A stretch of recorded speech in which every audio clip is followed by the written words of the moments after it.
Chers auditeurs, auditrices, vous allez écouter la méditation du jour.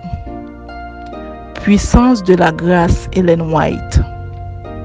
Enfin se reposer, 18 janvier. Venez à moi, vous tous qui êtes fatigués et chargés, et je vous donnerai du repos. Matthieu 11, verset 28. Le Christ cherchait ainsi à enseigner à ses disciples que dans le royaume des cieux, il n'y a ni frontières, ni caste, ni aristocratie, qu'il devait se rendre dans toutes les nations pour porter le message de l'amour du Sauveur.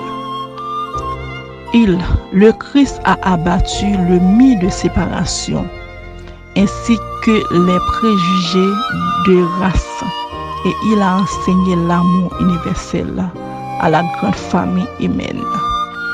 Il nous a enseigné à considérer comme notre prochain toute l'âme se trouvant dans le besoin et le monde comme notre champ de bataille. De même que le rayon du soleil éclaire jusqu'aux parties les plus reculées de la terre. Dieu désire que la lumière de l'Évangile parvienne à tous ses habitants.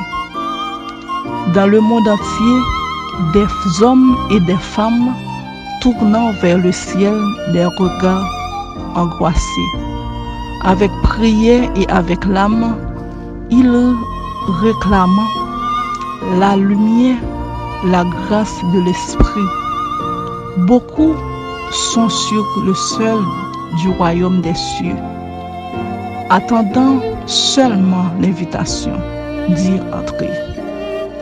À travers les siècles, les chrétiens ont eu part à la charge confiée aux disciples. À tous ceux qui ont reçu l'Évangile a été donné une vérité sacrée qu'ils doivent communiquer à leurs semblables. Le peuple de Dieu a toujours été formé de missionnaires zélés, consacrant leurs ressources à l'honneur de son nom et l'employant judicieusement leurs talents à son service. Tous ceux qui ont accepté le Christ comme sauveur personnel sont appelés à travailler au salut de leur prochain. Nous lisons dans l'Apocalypse, l'Esprit et l'épouse disent « Viens »